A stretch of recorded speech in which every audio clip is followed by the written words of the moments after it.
꼬마 빌딩 건물주를 위한 상속세 소급 감정에 대한 위법 판결이 나왔죠. 그래서 여기에 대한 대응 방안을 여러분들하고 한번 나눠보도록 하겠습니다.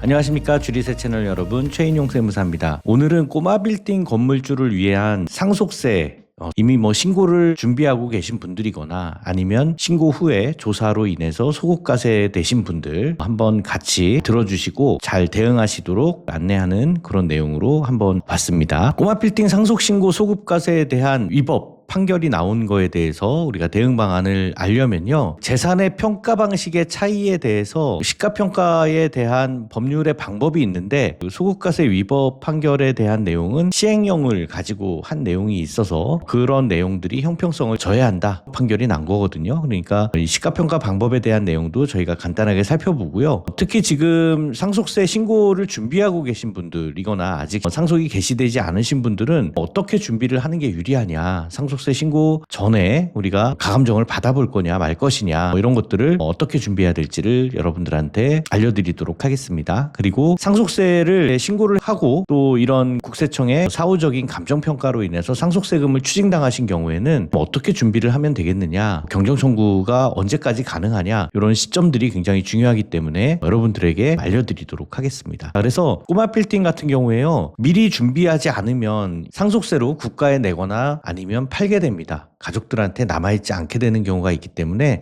잘 준비하시길 바라겠습니다. 재산의 평가 방식이 어떤데 그러냐, 이렇게 돼 있습니다. 상속세법 60조에 보면요, 평가의 원칙이 시가로 돼 있습니다. 시가라고 하는 거는 특수관계가 없는 제3자 간의 거래가 시가인데요, 이 시가가 없는 경우에는 공시가액으로 평가를 하도록 돼 있는데 그게 바로 이제 61조에 보면 부동산의 평가 방법이라고 해서 여러 가지 토지나 건물 이런 것들에 대해서 공시가액으로 평가를 하도록 되어 있고, 또 임대료 환산가액과 비교해서 시가를 평가를 하도록 되어 있습니다. 이게 법률에 되어 있는 내용이에요. 그런데 국세청의 최근 사례는 시가 산정에 의한 매매 사례가액을 하는 대신에 소급 감정 평가를 해서 상속세 신고 후에 조사할 때 감정 평가를 해서 과세를 하는 그런 방식을 사용했죠. 그래서 납세자 입장에선 억울하다 생각하시는 분들이 많습니다. 어차피 내가 상속세 세금을 내나 나중에 이거를 팔 때 양도세로 세금을 내나 어차피 법률에 정해진 대로 납세자들이 선택할 수 있는 권리다라고 이렇게 생각을 하시는 분들이 많기 때문에 이걸 가지고 소송이 진행돼서요, 서울행정법원 2021 구합 85600이라는 번호로 2025년 12월 15일에 판결이 났습니다. 그래서 이 판례가 왜 중요하냐면, 아직은 대법원까지 간 판례는 아니지만 행정법원 판례에서 중요한 내용들을 몇 가지를 제시를 하는데요. 첫 번째는 납세자가 예측 가능성을 심각하게 좀 침해당했다, 적법하게 기존에 나와 있는 기준시가대로 신고를 했는데 나중에 국세청이 시행령만으로 감정평가 대상을 골라서 과세하는 거가 예측 가능성이 없다라고 생각을 하는 거고요.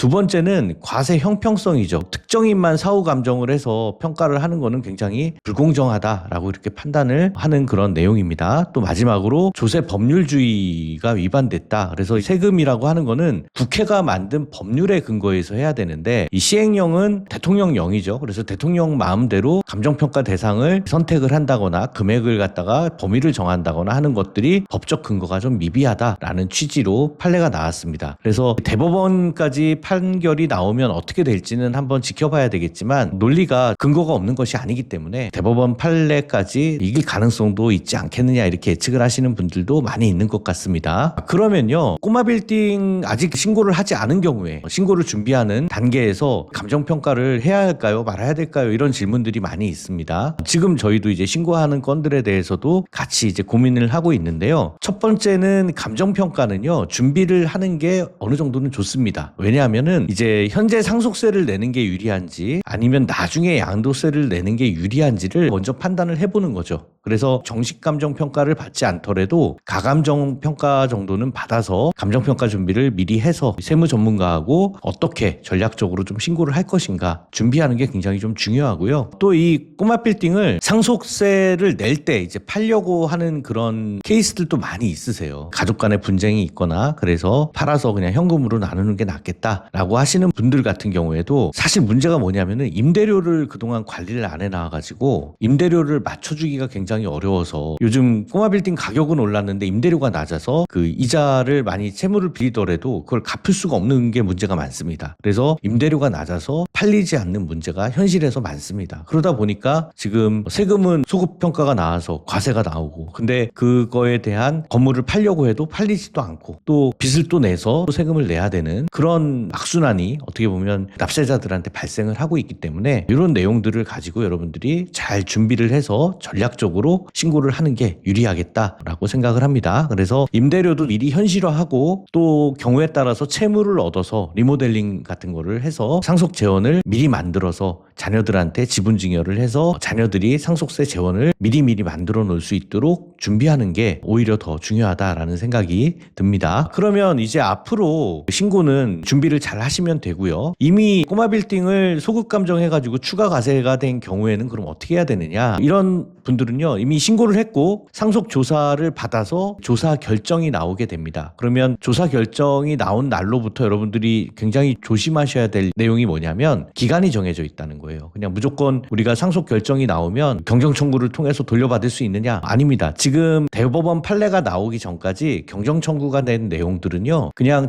조세심판원이나 이렇게 그 경정 청구 기간에 쌓이게 돼 있어요. 그래서 대법원 판례가 나오면 그거를 경정을 해줄 건지 말 건지 결정하게 될 거예요. 근데 상속 결정이 나오고 나서부터 90일 이내에 경정 청구를 해야지만 여러분들이 꼬마 빌딩 감정으로 인한 경정 청구를 할 수 있다. 라고 여러분들이 명확하게 알고 계셔야 됩니다. 생각보다 기간이 짧죠. 그러니까 상속 조사 나와서 결정 나와서 세금이 좀 많이 추징이 돼서 마음이 아프다. 이럼에도 불구하고 고지를 받은 날로부터 90일 이내에 경정 청구를 미리 넣어놔야 나중에 대법원 판결이 나오고 최종적으로 국세청이 입장이 정해지면 그러면 환급을 받을 수 있는 그런 근거를 미리 만들어 놓으시는 게 좋겠다라고 생각을 합니다. 여러분 꼬마 빌딩 소급 감정 위법 판결에 대해서 오늘 말씀을 드렸고요. 상속세 신고 준비는 미리미리 설계하는 게 가장 좋습니다. 그래서 미리 준비하셔서 세금 낼 돈 준비하시고 또 감정평가 어떻게 할지 준비하시고요. 또 소급과세로 인한 위법 판결에 대해서 경정 청구를 준비하신다고 한다면 저희 가연세무법인이 도와드립니다. 구독과 알림 설정 해주시고 연락 주시면 저희가 잘 도와드리도록 하겠습니다. 감사합니다.